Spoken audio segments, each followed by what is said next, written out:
नमस्कार, स्वदेश एजेंडा देख रहे हैं आप और मैं हूं आपके साथ राखी। अमेरिका और चीन के बीच व्यापार युद्ध ने नया मोड़ ले लिया है। जहां ट्रंप ने चीनी सामानों पर टैरिफ बढ़ाकर 145% कर दिया, तो अब चीन ने इसका जवाब 125% टैरिफ के ऐलान से दिया है। इन दोनों देशों के ट्रेड वॉर से जहां वैश्विक मंदी के आसार नजर आ रहे हैं, तो इस तनाव के बीच भारत के पास वैश्विक मंच पर किंग बनने का सुनहरा मौका भी है। दरअसल चीनी कंपनियों ने ऑर्डर में कमी के दबाव में भारत को इलेक्ट्रॉनिक पार्ट्स पर 5% तक की छूट की पेशकश की है, जिससे भारतीय निर्माताओं को 2 से 3% की बचत और लागत में राहत मिल सकती है। लेकिन क्या ये सब इतना आसान होगा? भारत की इकोनॉमी पर इसके क्या प्रभाव होंगे? और यदि चाइना पर बढ़ते टैरिफ से भारत को फायदा मिलता है, तो भारत की अर्थव्यवस्था और जीडीपी पर कितना असर होगा? इसी पर करेंगे चर्चा। उससे पहले देखिए ये रिपोर्ट।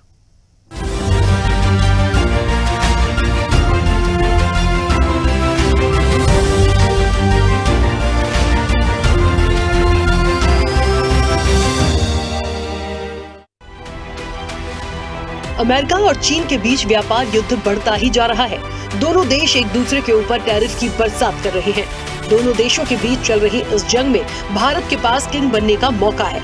एक्सपर्ट मानते हैं कि इसके लिए भारत को कई क्षेत्रों में उत्पादन बढ़ाने के साथ अपनी कुछ रणनीतियों में बदलाव करना होगा। लेकिन अमेरिका चाइना ट्रेड वॉर से चीनी निर्माता को मिलने वाले ऑर्डर काफी धीमे हो गए हैं।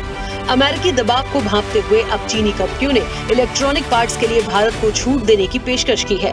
माना जा रहा है कि इस स्थिति का फायदा उठाते हुए भारतीय कंपनियां अब चीनी सप्लायर्स के साथ नए सौदों पर बातचीत कर सकती हैं। लेकिन क्या चाइना की कंपनियां इस सौदेबाजी के लिए भारत से हाथ मिलाएंगी? ये बड़ा सवाल है। फिलहाल तो चीनी कंपनियों ने भारत को इलेक्ट्रॉनिक पार्ट्स की कीमतों में 5% तक की कटौती का प्रस्ताव दिया है, जिसे एक बड़ी रियायत के रूप में देखा जा रहा है। भारतीय निर्माताओं को 2 से 3% की बचत हो सकती है।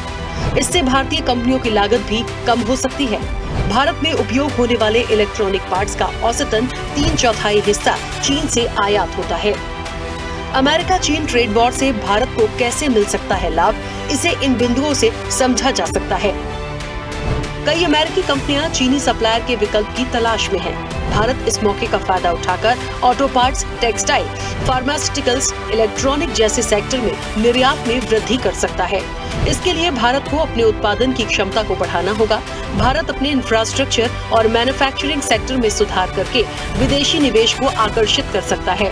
वॉक्सवैगन जैसी कई बहुराष्ट्रीय कंपनियां अपनी सप्लाई चेन चीन से बाहर ले जा रही हैं। उनके लिए भारत एक बड़ा बाजार हो सकता है।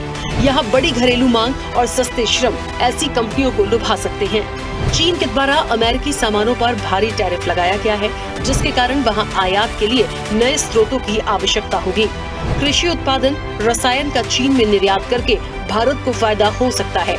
कुछ समय पहले ही चीन द्वारा भारत से गैर बासमती चावल से प्रतिबंध हटाया गया है।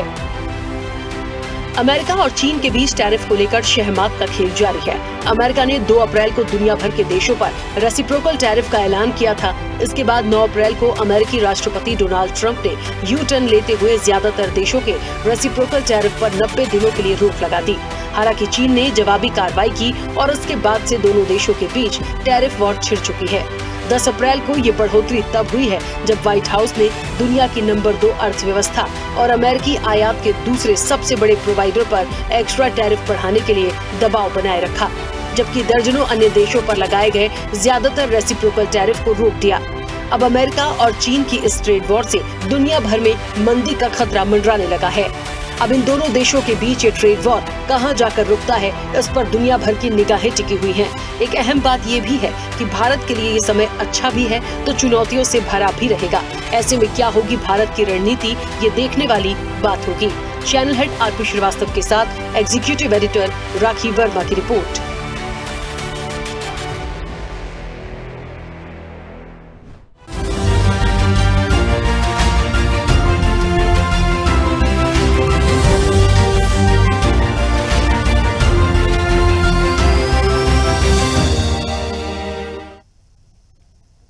चलिए, तो अमेरिका और चाइना के बीच जो एक ट्रेड वॉर चल रहा है और टैरिफ वॉर भी इसको कहा जाएगा, क्योंकि एक टैरिफ लगाता है, दूसरा उस पर पलटवार कर देता है। ऐसे करते करते ये दायरा इतना बढ़ चुका है कि इन दोनों ही देशों को समझ नहीं आ रहा कि अब आगे होना क्या है। लेकिन हाँ, इन दोनों के बीच में जो भारत की कड़ी है वो भले ही अभी शांत है, लेकिन व्यापारिक रूप से वैश्विक स्तर पर यदि हम भारत को देखें तो कितना फायदा भारत को हो सकता है। भारत को यदि फायदा होगा तो जाहिर तौर पर कुछ चुनौतियां भी हैं जिसे समझने की जरूरत है, क्योंकि कुछ ऐसे मार्केट्स हैं जहां पर चाइना ने विशेष रूप से कुछ छूट दे रखी है भारत के लिए।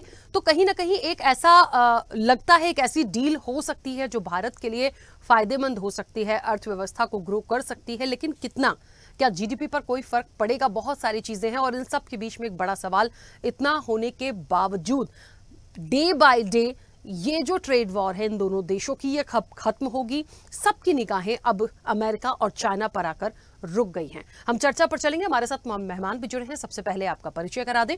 भारतीय जनता पार्टी का पक्ष रखेंगे खेमचंद शर्मा। खेमचंद जी, बहुत स्वागत चर्चा में जुड़ने के लिए।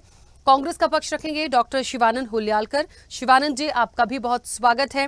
राजनीतिक विश्लेषक प्रियदर्शी रंजन जी अब से कुछ देर में हमारे साथ जुड़ेंगे, उनका भी स्वागत है। आर्थिक विश्लेषक हैं ओमनाथ शर्मा। ओमनाथ जी, आपका भी बहुत स्वागत है। और वरिष्ठ पत्रकार हैं डॉक्टर इंदुकांत दीक्षित। इंदुकांत जी, आपका भी बहुत स्वागत है।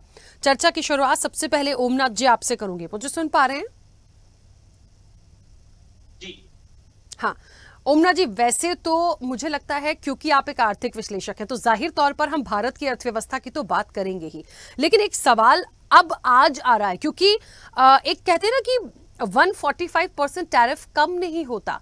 मतलब अमेरिका कुछ करता है, चाइना उसका पलटवार कर देता है। इन दोनों का जो वॉर चल रहा है उस बीच में आज भारत को कंपेयर करके ये देखने की कोशिश की जा रही है कि भारत को कितना फायदा।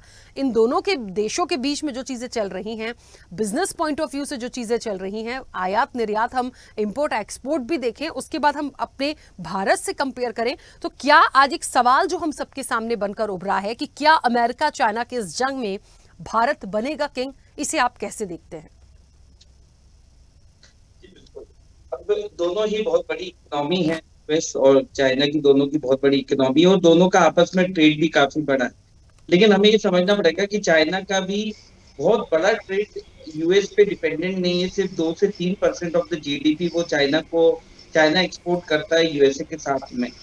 लेकिन वो जो गुड्स एक्सपोर्ट करता है जनरली उससे बहुत रोजगार के सृजन होते हैं और चाइना का बहुत बड़ा जो एक एम्प्लॉयमेंट है वो यूएस में, जो चाहे वो एप्पल के फोन हो, चाहे वो व्हाइट गुड्स हो, उनके माध्यम से चाइना में रोजगार के साधन उपलब्ध होते हैं। लेकिन जब दो देशों के बीच में लड़ाई होती है तो निश्चित रूप से किसी न किसी को तो इसका फायदा भी होता है और नुकसान भी होता है।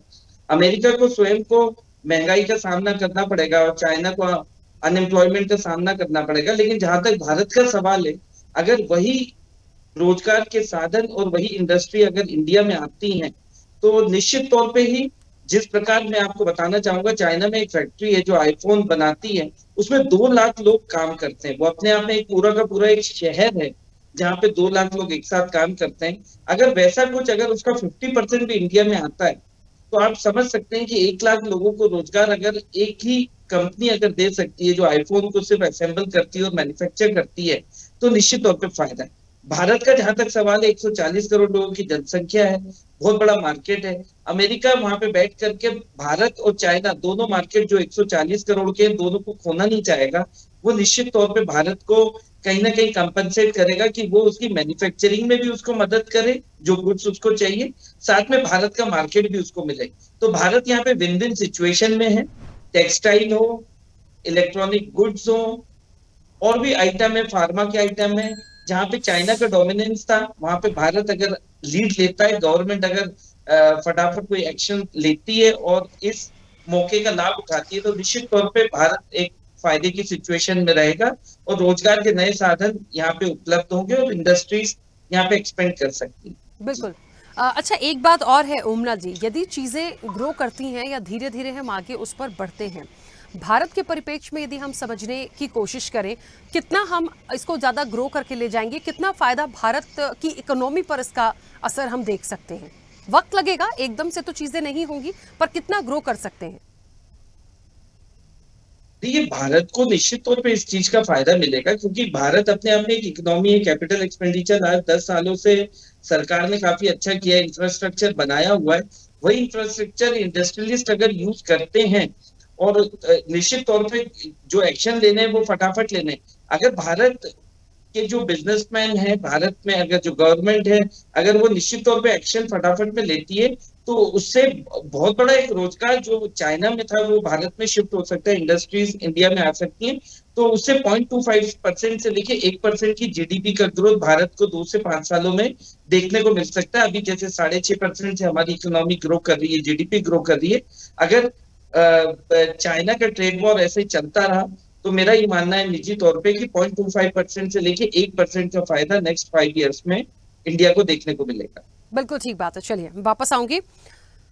खेमचंद जी भी हमारे साथ जुड़ गए हैं। खेमचंद जी बहुत स्वागत चर्चा में जुड़ने के लिए। मुझे सुन पा रहे हैं?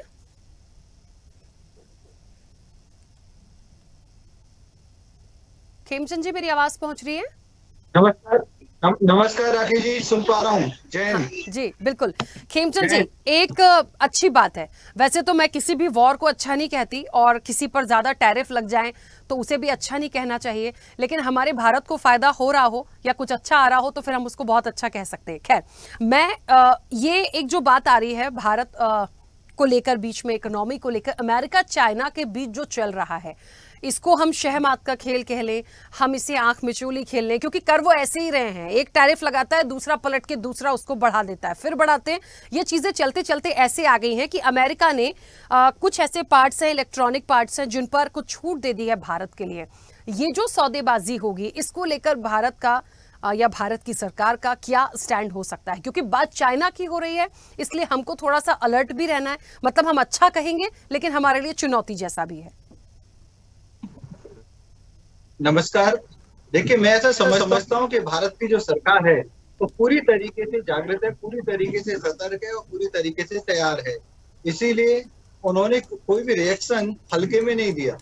पूरा विपक्ष, विशेषकर कांग्रेस पार्टी, बार बार कह रही थी मोदी जी चुप हैं, 56 इंच की छाती कहाँ गई, बोल नहीं रहे हैं, कह नहीं रहे हैं, रिएक्ट नहीं कर रहे हैं।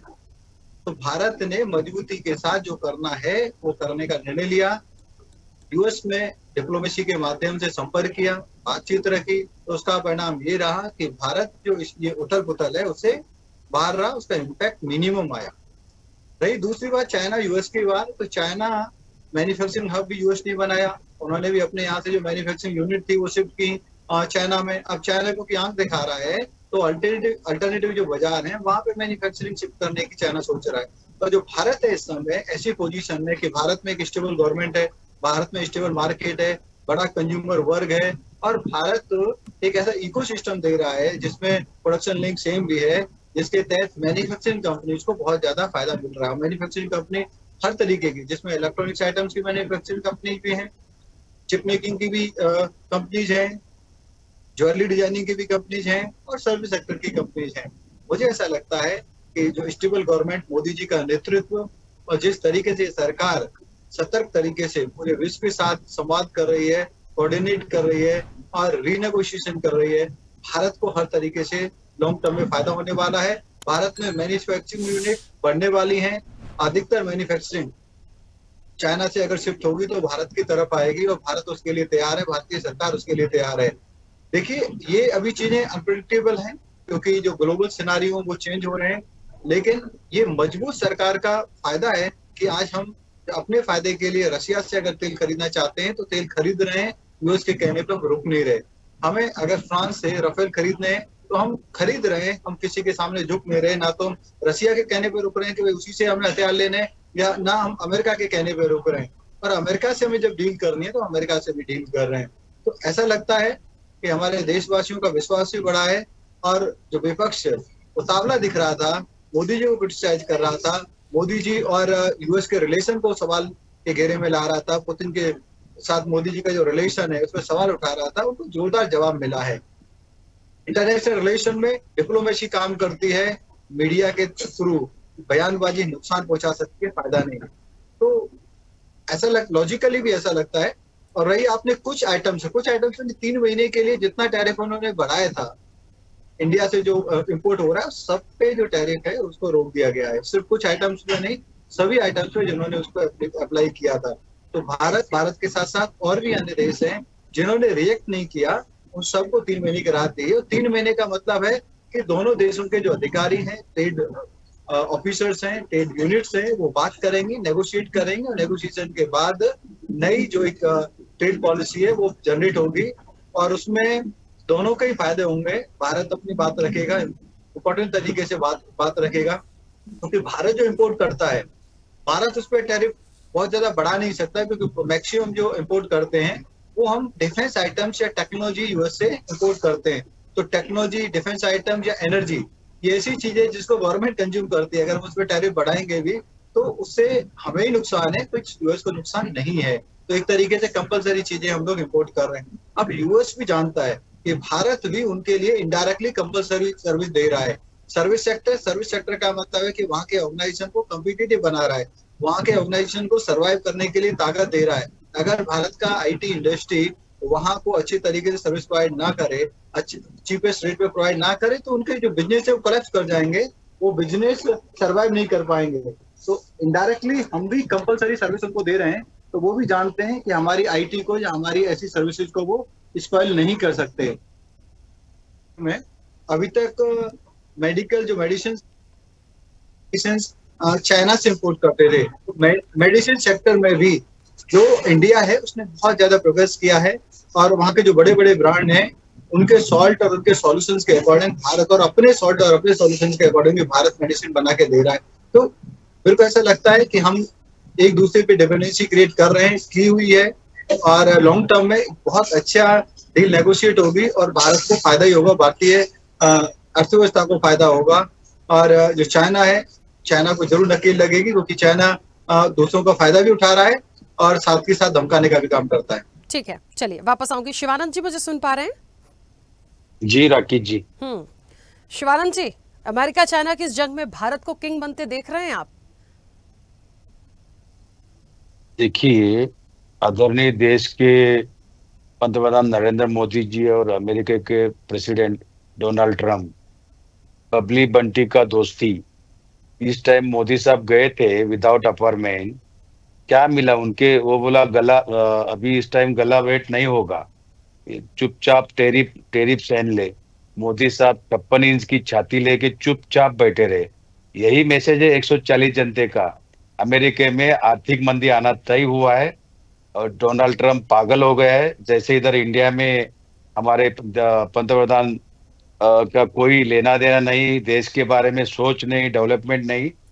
अमेरिका में मैन्युफैक्चरिंग होता नहीं है, इसलिए डोनाल्ड ट्रंप, उनके साथ जो दोस्ती है, चाइना हो, ऑस्ट्रेलिया, जापान, कोरिया, हमेशा उनके साथ जिस तरह से ट्रंप पागल हो गया है, वहाँ का आर्थिक मंदी है। लोगों ने, अमेरिका के लोगों ने भारी बहुमत से डोनाल्ड ट्रंप को जितवाया। 3 महीने के बाद 10 लाख के ऊपर लोग सड़क पे उतरे हैं।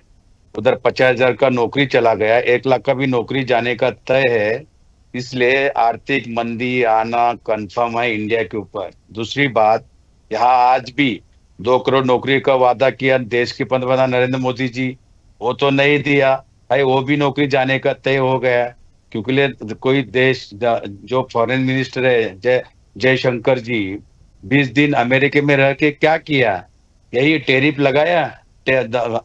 भारत को अपेक्षा था डोनाल्ड ट्रंप का और नरेंद्र मोदी जी का दोस्ती, बबली बंटी का दोस्ती। एक कहावत है कानपुर का कि किसी का सगा नहीं, उसी को ठगा। वैसे ही same Donald Trump Modi ji को ठगा दिया। उन्होंने 140 जनते का अपमान हुआ। जिस तरह से महंगाई चरम पर जाएगा, आज देखिए भारत के उद्योग धंधे कहाँ है? एक एप्पल कंपनी चालू हो गए तो 140 करोड़ जनता को रोजगार दे सकते हैं। मैं पूछना चाहता हूँ, बीजेपी के प्रवक्ता इतने जोर जोर से बता रहे थे अभी ये होगा वो होगा, क्या किया? मेक इन इंडिया था, फेक इन इंडिया हो गया।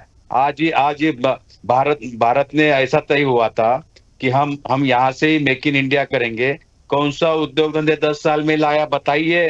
बीजेपी प्रवक्ता मेरे मित्र को पूछना चाहता हूँ, शर्मा जी को। बड़े बड़े बातें, वड़ा पाव खाते, यही बात है बीजेपी आरएसएस। अभी नरेंद्र मोदी जाना तय हुआ है, इसलिए प्रमोशन के लिए कुछ टाइम लेने के लिए एक 6 महीने के लिए बड़ोदरा के लिए नागपुर दौरा का मेरे ऐसे मीडिया के माध्यम से या ट्विटर पे मेरे को पता हुआ, नागपुर आके चले गए कि वही चल रहे। कोई डेवलपमेंट नहीं, कोई नया बिजनेस कहाँ आ रहे हैं। अच्छा आज देखिए शिवानंद जी मुझे डोनाल्ड ट्रम्प, ये टैरिफ की जो लड़ाई है, डोनाल्ड ट्रम्प ने जब टैरिफ लगाया था सभी देशों पर, तब उन्होंने भारत का भी जब जिक्र किया था तो कहा था, तब तो उन्होंने ये भी कहा था कि भारत हमें नहीं छोड़ता, हम क्यों छोड़ेंगे, तो उन्होंने टैरिफ लगाया। लेकिन आज जो सिचुएशन चाइना और अमेरिका के बीच में आई है, कम से कम उस चीज से हम आज दूर हैं। डोनाल्ड ट्रम्प की खुद की ये स्थिति हो गई है कि उन्हें कितने देशों से तो उस चीज को रोकना पड़ा है। बात फायदे की यहां ऐसे होती है कि चाइना यदि मैं जिस 5% की बात कर रही थी, क्योंकि खेमचंद जी ने उस समय इंटरप्ट किया था, मैंने उनको बोलने दिया उस वक्त पे, वो इलेक्ट्रॉनिक पार्ट्स की कीमतों में 5% तक की कटौती का प्रस्ताव चाइना ने भारत के लिए दिया। तो मुझे लगता है उससे हमें फायदा होगा। लेकिन क्या इस सौदेबाजी को हम इतना पॉजिटिव ले सकते हैं? क्योंकि जब बात भारत और चाइना की आएगी तो एक बड़ा सवाल है, हमको समझना पड़ेगा उस चीज को। राखी जी, डॉलर का प्राइस 86 हो गया है, क्या कर रहे हैं? डोनाल्ड ट्रम्प तो पागल हो गया। अभी देखिए चाइना के ऊपर डोनाल्ड ट्रम्प ने 145% लगाया, इंडिया के ऊपर आज 26 है, कल 100 भी लगा सकता है। 1913 का रूल लेके आ रहे ट्रम्प ने।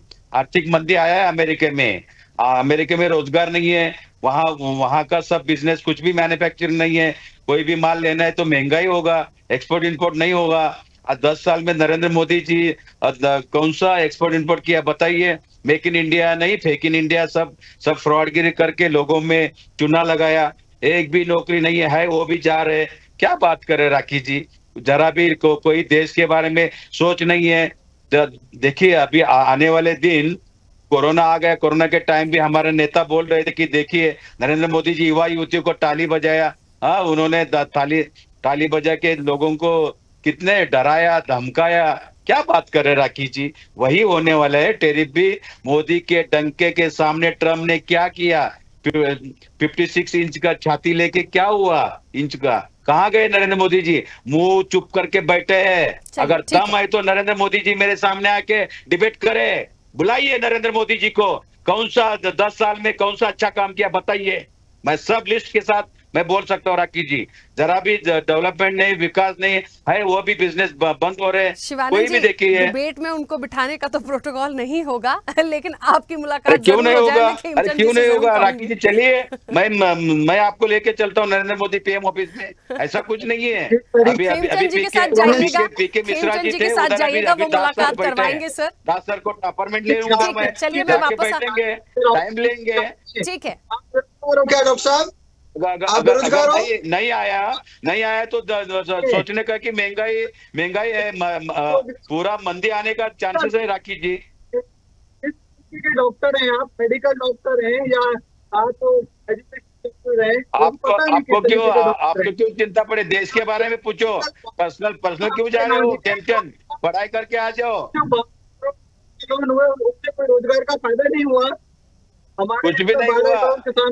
किसका हुआ? आर्मी का भी 4 साल में नौकरी चाह रहे हैं। हाँ, कौन सा गारंटी दिया? मुझे एक बात बहुत अजीब लगती है, मैं बात कर रही हूँ अमेरिका चाइना के बीच जो ट्रेड वॉर है, वहां पे यदि कुछ चीजें, कुछ फायदा हमारे भारत को हो रहा है तो कितनी अच्छी बात होगी। नहीं आप लोग तो किसी और चीज पर लड़ने लगते हैं। आर्थिक मंदी जैसे शर्मा सर ने जो एक्सपर्ट ने बताया, उनके बातों से मैं सहमत हूँ। उन्होंने जिस तरह से बात किया, ये बीजेपी वाले सिर्फ लोगों को गुमराह करना, ठग है, सबको झूठ बोलना। 10 साल में यही काम किया है। शिवानंद जी 1 सेकंड रुकिएगा, 2 मेहमान और हैं, उनकी छोटी छोटी प्रतिक्रिया आ जाए, फिर मैं वापस आती हूँ। इंदुकान जी मुझे सुन पा रहे हैं? राखी जी जी, राखी जी नमस्कार। नमस्ते इंदुकान जी, मुझे बस एक बात है, चाइना को लेकर बात करनी है। फिलहाल जो सिचुएशंस बनी हुई हैं उसके बाद हम क्योंकि बात अपने भारत की करेंगे, यहाँ की इकोनॉमी की करेंगे। देखिए चाइना का या अमेरिका का जो कुछ भी बैलेंस या डिसबैलेंस होगा, हमारी क्या डील्स हैं, हमें उन चीज़ों को देखकर अपनी इकोनॉमी और अपनी जीडीपी को देखना है। क्योंकि ये इनकी आंख मिचोली या इनका ये वॉर कब खत्म होगा, इस पर तो सबकी नजरें, होगा भी कि नहीं पता नहीं। जिनपिंग तो अभी भी इस तरह का स्टेटमेंट दे रहे हैं कि हम किसी दबाव में नहीं हैं, हम किसी से नहीं डरते। भले उन्हें दबाव महसूस हो रहा होगा लेकिन बोलना नहीं है। और सेम चीज जो है वो डोनाल्ड ट्रंप के साथ है। लेकिन फिलहाल जो एक ऑफर जैसा है, जो चीजें निकल कर आई हैं कि इलेक्ट्रॉनिक पार्ट्स की कीमतों में 5% तक की कटौती का प्रस्ताव दिया है, और जाहिर तौर पर जो भारतीय निर्माता हैं उन्हें 2 से 3% की बचत हो सकती है। लेकिन क्या चाइना के साथ या उनका ये प्रस्ताव भारत के लिए कहने में सुनने में फायदेमंद है, लेकिन क्या वो डील, एक विश्वास वाली बात आती है ना, चाइना से जब बात हो रही होती है, क्या वो एक पॉजिटिव हो सकता है? आप कैसे देखते हैं इस मामले को? आपको नमस्कार और हमारे जितने को पैनलिस्ट उनको भी नमस्कार। देखिए, बड़ी बात क्या है कि जब भी, बहुत अच्छी बात कही ओमनाथ जी ने भी, कि जब भी कोई दुश्मन का जो दुश्मन होता है, उसके जो काम होते हैं या उसकी जो गतिविधियां होती हैं या उसका नुकसान होता है, उसका सीधा फायदा होता है दूसरे देश को। और चीन के साथ ऐसा ही मामला है। चीन और अमेरिका में जितनी भिड़ंत होगी, ट्रेड वॉर होगा, उतना ही लाभ उसका डायरेक्ट इमीडिएट बेनिफिशियरी भारत जैसे देश होंगे। केवल भारत नहीं, भारत जैसे देश। लेकिन अब सवाल इस बात का रखिए कि ये ट्रेड वॉर चलेगा कितने दिन, क्योंकि एक बड़ी बात मानी जाती है और देख भी रहे हैं हम आप सभी लोग दुनिया में, कि जिस तरह का व्यवहार है ट्रंप का, प्रेसिडेंट ट्रंप का, मैं इस मामले में जो कांग्रेस के प्रवक्ता उनसे काफी हद तक सहमत हूं ट्रंप के व्यवहार के मामले में, कि उनका व्यवहार बिल्कुल उटपटांग है। इस टर्म में आने के बाद जिस तरह के काम उन्होंने किए, कनाडा को हम अपना एक स्टेट बना लेंगे, मैक्सिको को ऐसा कर देंगे, पनामा हम ले लेंगे, आइलैंड को अपना हिस्सा बना लेंगे, वो 2 लाख पॉपुलेशन लेके अकेले किस चीज का देश है, इस तरह का व्यवहार कोई एक महाशक्ति का राष्ट्रपति या अध्यक्ष कभी इस तरह से करता हो? पूरी दुनिया के डिप्लोमेसी में, इंटरनेशनल रिलेशंस में शायद पहली बार ऐसा देखा जा रहा है। इस तरह की बातें कोई करता भी है तो मन में रखता है और स्ट्रेटेजिकली करता है। ये चीजें ओपन सबके सामने बोलता नहीं, भाषणबाजी नहीं करता है। इससे हमको ये लगता है, कहीं ना कहीं हमको आशंका होती है कि उनकी बातें स्थिर नहीं है। वो एक बार्गेनिंग टिक के तौर पर अपनी बातों को यूज कर रहे हैं। और जैसे आपने देखा होगा, पहले कनाडा मैक्सिको पर उन्होंने लगाया, फिर जब एक सेटलमेंट की बात हो गई तो उन्होंने विड्रॉ कर लिया, फिर उन्होंने 70 से अधिक देशों पे लगाया, चीन पे लगाया, यूरोपियन यूनियन पे लगाया। जब चीन और यूरोपियन यूनियन के साथ उनका ट्रेड वॉर बढ़ गया, तब उन्होंने देखा कि अमेरिका में असंतोष को कंट्रोल करने के लिए, ये दिखाते हुए कि हम भारत जैसे देशों पर एक सहानुभूति कर रहे हैं, उनका उन्होंने 26% से भारत जैसे देश का घटा के सब पे क्रॉस सेक्शन 10% कर दिया। अब ये चीजें जो उन्होंने करते हुए अप्रैल को कहा था, 1 अप्रैल को, कि ये इरिवर्सिबल स्टेप्स हम ले रहे हैं, और जो एक महाशक्ति का राष्ट्रपति कहता है कि ये लौटाएंगे नहीं, वापस नहीं लेंगे कदम, वो कदम 10 दिन के अंदर वापस ले लेते हैं। आप बताइए उनकी क्या स्टेबिलिटी है, उनकी क्या नीति है, उनकी जुबान की कितनी कीमत हुई? एक बात ये। दूसरा, चीन के साथ उनका विवाद जितना बढ़ता है, निश्चित तौर पर उसका बेनिफिशियरी भारत होगा। आपने देखा कि चीन की नीतियां जब बदली, जितने भी यूरोपियन कंट्री, पश्चिमी देश बाइडेन के शासन में, अभी ट्रंप के आने के पहले की बात मैं कर रहा हूं, जब उन्हें लगा कि चीन विश्वसनीय साथी नहीं हो सकता है, तो आपने देखा उसी दौरान, जिसकी चर्चा कर रहे थे हमारे कांग्रेस के साथी, कि उसी दौरान आईफोन भारत में आए, उन्होंने बेंगलोर में अपनी यूनिट शुरू की, और उससे बड़े पैमाने पर रोजगार और एक्सपोर्ट भी भारत से होने लगा। तो इस ढंग से बहुत सारी कंपनियां साउथ ईस्ट से, विशेष करके चीन से, भारत में शिफ्ट होना चाहती हैं। अब अगर ये ट्रेड वॉर, मैं आपको एक बात बता दूं, 6 महीने तक भी अगर चल गया चीन और अमेरिका के बीच में, तो आप ये मान के चलिए कि आईफोन जैसी तमाम कंपनियां, दर्जनों कंपनियां भारत जैसे देशों में शिफ्ट कर जाएंगी, और इसका सीधा फायदा भारत की अर्थव्यवस्था को, भारत के लोगों को होगा। एक बात में मैं कांग्रेस के प्रवक्ता से असहमत हूं कि प्राइम मिनिस्टर ने 56 इंच का सीना लेके क्या कर लिया, उन्होंने क्यों नहीं तपाक से जवाब दिया, क्यों नहीं रजिस्ट किया अमेरिका का। देखिए, हमेशा रणनीति में और कूटनीति में बोल के ही चीजें नहीं की जाती। अमेरिका के राष्ट्रपति जिस तरह से चीजें आज बोलते हैं, कल बदल दे रहे हैं। आप देखिए, वो एक हास्यास्पद स्थिति बनती जा रही है उनकी। होता क्या है कि जब आप देख रहे हैं कि आप मौन हैं, मुश्किल से अभी ये सारी चीजें होते हुए 1 महीने 1.5 महीने हो रहा है, अपने आप ही जो बैक चैनल डिप्लोमेसी हो रही है, उससे भारत की अगर बात करें तो 26 से 10% पे टैरिफ आ गया। भारत ने कोई जुबानी जमा खर्च किया क्या विश्व के मंच पर? नहीं किया, ऑटोमेटिक 10 पे आया।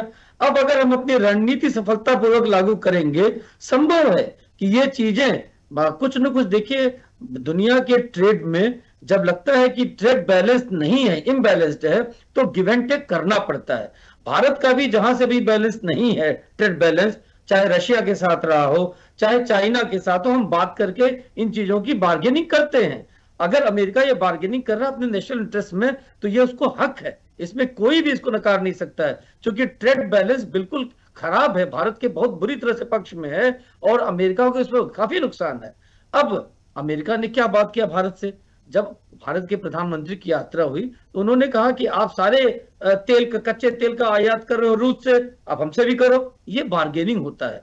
अब ये करके उन्होंने 26% टैरिफ लगाया। अब आप देखिए कि अगर भारत तैयार हो जाता है कि हम आपसे भी कच्चा तेल खरीदेंगे, अब उनको एक्सपोर्ट करनी अपनी चीजें, अपने यहाँ रेवेन्यूज बढ़ाना, चूंकि अमेरिका में जबरदस्त रेवेन्यू डेफिसिट है, इसके बदले वो टैरिफ कम कर देंगे। तो कुछ कहते हैं ना कि हाथी के दांत दिखाने के कुछ और, खाने के कुछ और डिप्लोमेसी इसी चीज का नाम है, जिसमें कहते हैं बहुत प्रसिद्ध पॉलिसी होती है राखी जी, स्टिक एंड कैरेट पॉलिसी। आपको करवाना होता है कुछ, करते हैं कुछ, लेकिन रिजल्ट अगर सही मिलता है तो सब कुछ दुरुस्त माना जाता है। जी बिल्कुल ठीक है। क्योंकि शिवानंद जी कुछ कहना चाह रहे थे, पहले आप जल्दी से अपनी बात रखिए।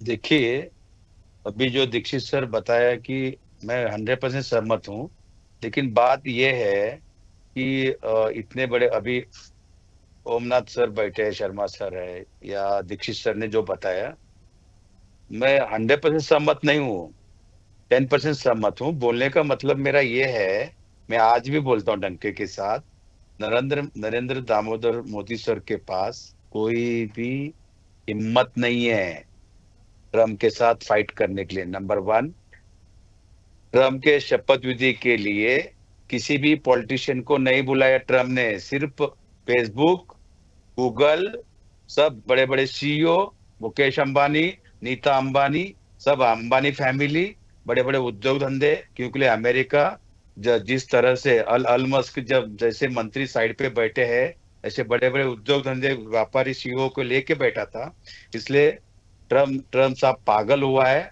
वो पूरी तरह से फंस जाएगा। दूसरी बात, पूरा जो नुकसान होगा भारत के ऊपर आएगा, 140 जनते के हमारे नुकसान होने वाले है, नौकरी है वो भी चला जाएगा। इसलिए अभी से ही सुधारना चाहिए, डेवलपमेंट के लिए सोच समझ के उनके साथ पंगा लेना चाहिए, नहीं तो भारत पे नुकसान होगा। आप मुझे बताइए कि पूरी तरीके से भारत का नुकसान क्यों है, मुझे बताइए। आपने 2-3 बार इस चीज को बोला, तो मुझे थोड़ा सा डिफाइन करिए। देखिए, अमेरिका बोल रहे कि तेल हमारे से ले, रशिया से हम ले रहे, बाहर अनदर कंट्री से भी हम ले रहे, तो उनसे भी रिलेशन खराब नहीं कर सकते, क्योंकि अगर अमेरिका से हमने एक्सपोर्ट इंपोर्ट करने गए तो बार्गेनिंग, मेरे को नहीं लगता ट्रम्प बार्गेनिंग करेगा भारत के साथ। आज चाइना के साथ जो ट्रेड वार चल रहे हैं, इसका नुकसान भारत के ऊपर आएगा ही, एक कंफर्म आ जाएगा। ऐसे तो फिर ट्रम्प को कभी वेलकम ही नहीं करना था। हमें गिव एंड टेक वाली पॉलिसी है सर, अभी इंदुकान जी भी कह रहे थे गिव एंड टेक वाली पॉलिसी है, टैरिफ वो लगा रहे हैं तो हम भी तो लगाते हैं, हम फ्री बैठे हैं, हम क्या फ्री में दे रहे हैं अपनी चीजें? नहीं, मैं देखिए, मैं डॉक्टर साहब से सहमत हूँ, मैं अभी भी बोल रहा हूँ, और शर्मा सर जो बोला, दोनों से भी सहमत हूँ, लेकिन आने वाले दिन बहुत आर्थिक मंदी से जूझना पड़ेगा, क्योंकि अपने पास लोक संख्या ज्यादा है, यहाँ से डेवलपमेंट नहीं है, नया फैक्ट्री जाना है। एप्पल एक लाया तो एप्पल ही कल एप्पल जैसे 10 लोग आए तो भी तुरंत तो नहीं होगा ना, रात में ही जादू का झप्पी नहीं होगा, उसके लिए मेहनत करना पड़ेगा, उसके लिए जगह देना पड़ेगा, उसके बाद उसके लिए एक ही रात में ये टैरिफ और बढ़ जाए एक दूसरे की तरफ से, ये भी हो सकता है, तब कुछ हो जाए शायद, जल्दी पलायन इधर उधर हो। 100% उल्टा टैरिफ कम करने का मोदी साहब और जयशंकर जी और सबको टीम बैठ के प्लानिंग कीजिए, स्ट्रेटेजी बनाइए। आने वाले दिन जैसा कोरोना था, नोटबंदी लेके आया, सेम वैसा ही ये भी ट्रेड वार होगा, इसका नुकसान भारत के ऊपर ज्यादा होगा, मैं लिख के देता हूँ। चलिए, इसलिए अभी से ही थोड़ा आपको लगता है भारत का ज्यादा नुकसान है। चलिए, मैं उसका स्वागत कर लेती हूँ, क्योंकि सबकी अपनी राय है और जो दिखेगा वो हमें धरातल पे ही दिखेगा, तो उस पर ज्यादा इफ एंड बट मैं नहीं कर सकती, सबके अपने अपने व्यूज हैं। कुछ कह रहे हैं खेमचंद जी?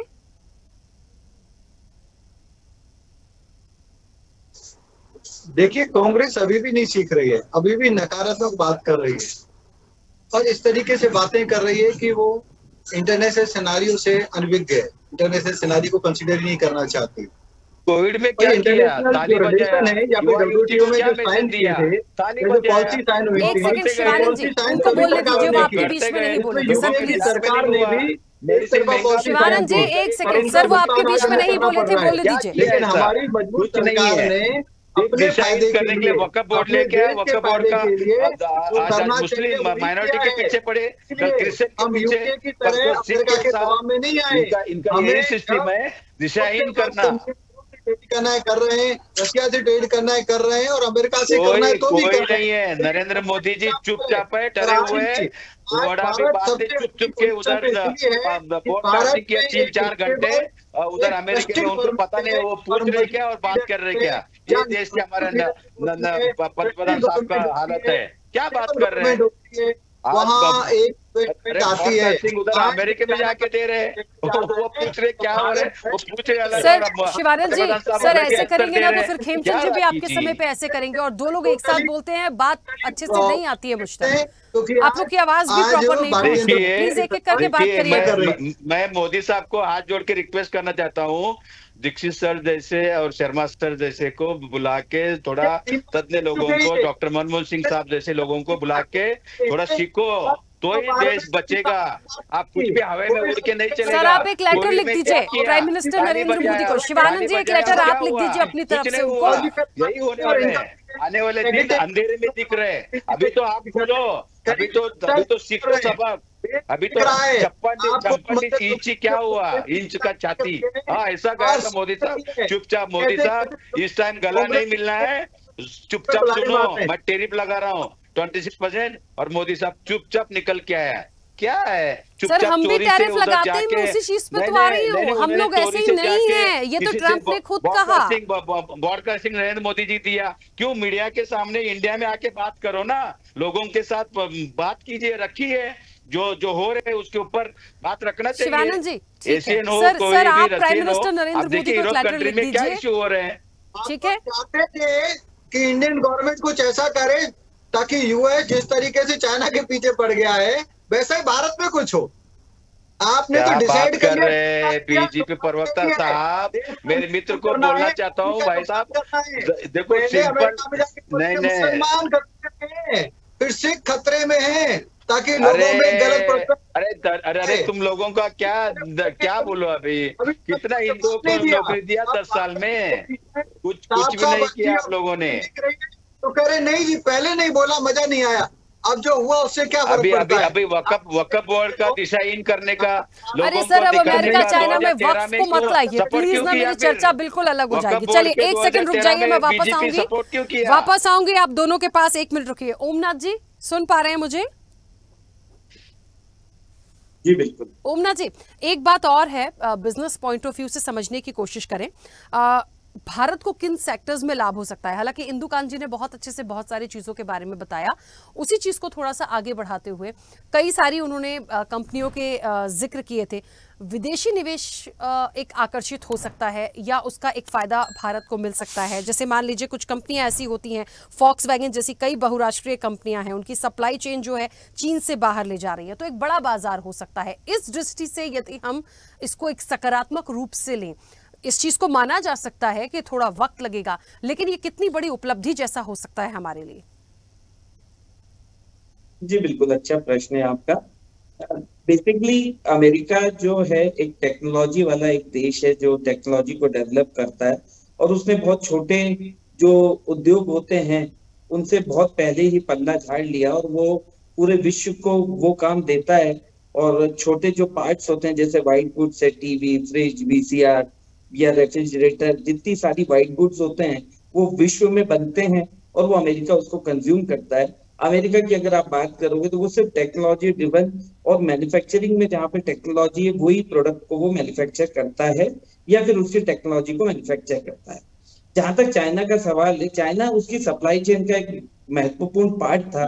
उसके अगर आप वॉलमार्ट में जाएंगे तो वॉलमार्ट में मिलने वाला हर एक आइटम मोस्टली चाइना को बिलोंग करता है। बेसिकली वो कंज्यूमेबल आइटम है, बहुत कीमत वो नहीं रखता, लेकिन डेली यूज में आने वाला आइटम है। वैसे अगर आप देखेंगे भारत के कंटेक्स्ट में, भारत ऑटोमोबाइल के पार्ट्स काफी मात्रा में यूरोपियन देश को और अमेरिका को एक्सपोर्ट करता है। ऑटोमोबाइल सबसे ज्यादा रोजगार का सृजन करने वाला एक क्षेत्र है और ऑटोमोबाइल के पार्ट्स में भारत की अच्छी खासी एक महारत है। अगर हम ऑटोमोबाइल पार्ट्स में, ऑटोमोबाइल सेक्टर में अगर अमेरिका के साथ मिलकर काम करें और साथ में, जैसे मैंने बताया कि व्हाइट गुड्स जो पहले चाइना से जाता था, वो सेगमेंट तैयार है। जिस टॉपिक पे आज आपने डिबेट भी रखी थी कि चाइना हमको सस्ते में डिस्काउंट देने के लिए 5% को तैयार है। बेसिकली चाइना जो डिस्काउंट देना चाहता है, आज की डेट में जो उसके पास में स्टॉक है वो यूएस जा नहीं सकता। 125 टैरिफ है, बिल्कुल किसी भी टैरिफ में वो यूएस नहीं जा सकता। तो वो भारत के माध्यम से भारत को वो डिस्काउंट दे करके वो चाहता है कि वो प्रोडक्ट हमारे इंडिया में आए और यहाँ के कंज्यूम करें, और वो अगर चाहे तो आप एक्सपोर्ट भी उसको कर सकते हैं। बेसिकली इसमें आपको ये देखना पड़ेगा, हम अगर ऐसा 140 करोड़ की जो जनसंख्या है वो ट्रेड करके अपने देश के लोगों को रोजगार नहीं दे सकती, वो मैन्युफैक्चर करके ही दे सकती है। ये स्टॉप गैप अरेंजमेंट हो सकता है कि 5% में अगर हमें कोई चीज डिस्काउंट में मिल रही है, वो क्षणिक का हमें लाभ मिल सकता है। जैसे एसी का मैं आपको उदाहरण बताऊंगा। एसी की कंप्रेसर के पार्ट्स पे लास्ट ईयर ही भारत ने बैन लगाया था, लेकिन हम उतनी फैसिलिटी डेवलप नहीं कर पाए। एक साल में हमने अपने निजी डोमेस्टिक कंजम्पशन के लिए वो बैन चाइना के ऊपर से हमने हटाया था। व्हाइट गुड्स, ऑटोमोबाइल का वो पार्ट और जो हमारा गारमेंट सेक्टर है, वो ऐसे सेक्टर है जहाँ पे भारत अमेरिका के साथ साझेदारी करते हुए उनकी सप्लाई चेन को वो पूरा कर सकता है। ये 3 सेक्टर पे अगर वो कॉन्सेंट्रेट करते हैं तो निश्चित तौर पे चाइनीज कंपनी भी, अगर आप देखेंगे अभी बिजनेस की जो न्यूज है उसमें चाइनीज जो कंपनी है जो व्हाइट गुड्स डायरेक्टली सप्लाई करती थी यूएस को, वो अब इंडिया में अपने प्लांट लगाना चाहती है। वो इंडिया के माध्यम से वहां पे फिर से वापस एंट्री करना चाहती हैं।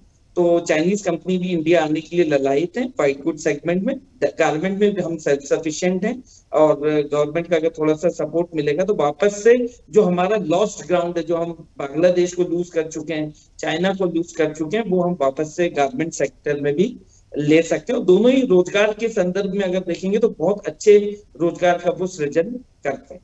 बिल्कुल ठीक है। इंदुकांत जी, एक महत्वपूर्ण बात यहाँ पर यह है, क्योंकि विदेशी निवेश की बात हो गई, चाइना से डील की बात हो गई, मुझे एक प्रश्न का जवाब, क्योंकि ओवरऑल यदि मैं वैश्विक अर्थव्यवस्था पर देखूं तो इनके ट्रेड वॉर से प्रहार तो है, क्योंकि कहीं ना कहीं हम यदि फायदे में भी जाएंगे या हम यदि ये सोचें कि हमें थोड़ा सा लाभ मिल रहा है लेकिन हमें फर्क भी उससे पड़ेगा, तो हमारे लिए एक चुनौती जैसा भी है ये। ऐसा नहीं कह सकते हैं कि सब कुछ बहुत पॉजिटिव होगा। ओवरऑल यदि इसको कंपेयर किया जाए इस ट्रेड वॉर को, तो वाकई में जो एक आसार हैं वैश्विक अर्थव्यवस्था पर, जो प्रहार की बात आज हम कर रहे हैं, उसे कितना देखते हैं? आपने कहा था कि हालांकि ये लॉन्ग टर्म चला तो बहुत सारी चीजों में हमको अप एंड डाउन्स दिखेंगे, लेकिन बात वही है कि कब रुकेगा ये तो किसी को नहीं पता, तो उसे किस तरह से देखते हैं? राखी जी, बिल्कुल आप ठीक कह रही हैं। देखिए कितने दिन ये चलेगा ट्रेड वॉर और किस रूप में चलेगा और कैसे चलेगा, ये बहुत महत्वपूर्ण होगा। इसके लिए मैं एक छोटा सा उदाहरण देना चाहता हूं। आप देखिए दुनिया में द्वितीय विश्व युद्ध के बाद से एक शीत युद्ध चला, लगभग 40-45 वर्ष तक चला, खुलेआम। उसमें 2 ध्रुव थे, एक अमेरिका और एक सोवियत संघ, जो जिसका मुख्य पार्ट आज रूस के रूप में है। आप कभी कल्पना कर सकते थे द्वितीय विश्व युद्ध के बाद उस शीत युद्ध के दौर में कि एक समय आएगा कि परोक्ष रूप से अमेरिका रूस के पीछे खड़ा होगा? आज यूक्रेन वार में बाइडेन प्रशासन तक पूरी तरह से रूस के खिलाफ एकजुट थे, यूरोपियन यूनियन के लोग और अमेरिका। और जैसे ही ट्रंप प्रशासन में आए, वो बिल्कुल एक तरह से रूस के प्रवक्ता बने हैं, उनके राजदूत बने हुए हैं, उनके अपने बिजनेस इंटरेस्ट के हिसाब से। ये कोई कल्पना नहीं कर सकता था आज से 45 साल, जब ये 1945 में द्वितीय विश्व युद्ध खत्म होने के बाद 1990 तक, जब ये शीत युद्ध एक तरह से खत्म हुआ, जब सोवियत संघ टूट गया टुकड़ों में, 15 टुकड़ों में। तो ये चीजें कहां जाके रुकेंगी? और ट्रंप जो ये कर रहे हैं, एक्शन दिखते हुए करते हुए दिख रहे हैं चीन के साथ, ये भी हमको भरोसे में नहीं लगता है। क्योंकि देखिए जो ठीक कह रहे थे हमारे आर्थिक विशेषज्ञ भी और कांग्रेस के प्रवक्ता भी, कि अमेरिका में मैन्युफैक्चरिंग बड़े लेवल पे कम हो गया है। और वो चाहे जितनी भी बंदिशें लगा दें, आप अमेरिका में अपने दोस्तों से बात कर लें, स्वयं अमेरिका जाके देखें कि बड़े पैमाने पर अमेरिका डिपेंडेंट है चाइना के मैन्युफैक्चरिंग और एक्सपोर्ट्स पे आप टैरिफ लगा सकते हैं, लेकिन इसका सीधा प्रभाव अमेरिका में पड़ रहा है। और अमेरिका में जो विरोध हो रहा है, क्यों हो रहा है? इसी कारण से, जो अभी शर्मा साहब एग्जाम्पल दे रहे थे। देखिए, आप बैन कर सकते हैं कि भाई अपने यहाँ से ये हार्डवेयर नहीं मंगाएंगे, ये चीजें नहीं मंगाएंगे, लेकिन आपके यहाँ वो मैन्युफैक्चरिंग कैपेसिटी और कैपेबिलिटी भी आपको डेवलप करना पड़ेगा। जब वर्ल्ड ट्रेड ऑर्गेनाइजेशन के तहत तमाम एग्रीमेंट हुए पिछले 25-30 सालों में, वो सिर्फ मोदी गवर्नमेंट नहीं, कांग्रेस गवर्नमेंट भी शामिल थी, सभी ने लिबरलाइजेशन में जो काम किए, बिल्कुल बिना सोचे समझे दुनिया को खोल दिया हमारे यहाँ आने के लिए। उससे हमारे यहाँ जो मैन्युफैक्चरिंग होती थी वो सारे एकाएक बंद हो गई, हम सारे इंपोर्ट पे बेस्ड हो गए। तो एकाएक उसके लिए फिर से एक इंफ्रास्ट्रक्चर क्रिएट होना, मैन्युफैक्चरिंग शुरू होना, it takes a long process, time लगता है इसमें। तो अब कई चीजों में शुरू हुआ, जैसे भारत का एक बहुत जोर है सेमीकंडक्टर इंडस्ट्री को डेवलप करने के लिए। सेमीकंडक्टर इंडस्ट्री में जिस तरह से इंटरेस्ट देके भारत आगे बढ़ रहा है, आप ये मान के चलिए कि अगले 2 से 5 साल के बीच में भारत दुनिया में सेमीकंडक्टर का न सिर्फ बड़ा मैन्युफैक्चरर होगा बल्कि एक्सपोर्टर भी होगा। तो इस तरह से अगर आप पॉइंटेड एजेंडा बना करके देश में मैन्युफैक्चरिंग का हब तैयार करेंगे तो कोई दो राय नहीं है कि भारत इन सब चीजों से बहुत बेनिफिशियरी होकर निकलेगा। एक अंतिम बात, पीयूष गोयल ने अभी एक, आपको याद होगा, बड़ी चर्चित बात कही थी कि कहीं ऐसा ना हो कि भारत में सब लोग कुरियर बॉय बन के रह जाए। आज वही दिख रहा है कि हमारे यहाँ रोजगार के नाम पे अमेजन के कुरियर बॉय, इस ई कॉमर्स कंपनी के कुरियर बॉय, आप सॉफ्टवेयर में कल काम कर रहे थे, आज मोटरसाइकिल चलाने लगे, ओला के आप ड्राइवर बन गए। तो आप जहां पे टेक्नोलॉजी बेस्ड, जहां पे इंफ्रास्ट्रक्चर बेस्ड काम करने हैं, वहां पे सरकार को ज्यादा फोकस्ड होकर काम करना पड़ेगा। और मैं देखता हूं कि इस दिशा में सरकार बहुत संजीदगी से बहुत सारे कदम उठा रही है, लेकिन उसको और बड़े पैमाने पर राज्य सरकारों के साथ कोऑर्डिनेट करके करना चाहिए, जिससे कि हमारे यहाँ मैन्युफैक्चरिंग हब बने दोबारा से, और इससे रोजगार भी आएगा। और अमेरिका से एक चीज हम सीख सकते हैं कि वो ट्रंप अपने यहाँ रोजगार डेवलप करने के लिए, रेवेन्यू अच्छा करने के लिए, ट्रेड डेफिसिट खत्म करने के लिए डिफरेंट कंट्रीज से कितना दूर तक जाके कदम उठा रहे हैं।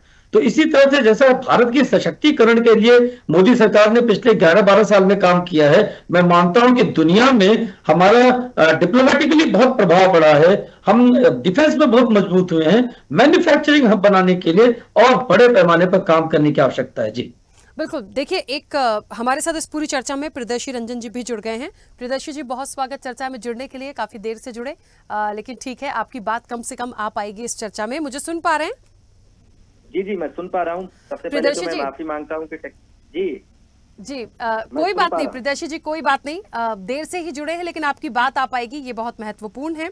और क्योंकि अमेरिका चाइना टैरिफ का जो ट्रेड वॉर है, जिसको लेकर पूरी वैश्विक अर्थव्यवस्था पर प्रहार की बात हो रही है, हम भारत की बात करते हैं। डोनाल्ड ट्रंप के लिए अमेरिका फर्स्ट है, जिनपिंग के लिए चाइना फर्स्ट होगा, तो मुझे लगता है भारत के लिए इंडिया फर्स्ट है, यहाँ की गवर्नमेंट के लिए, प्राइम मिनिस्टर नरेंद्र मोदी के लिए इंडिया फर्स्ट है, होना चाहिए, हम सब के लिए होना चाहिए।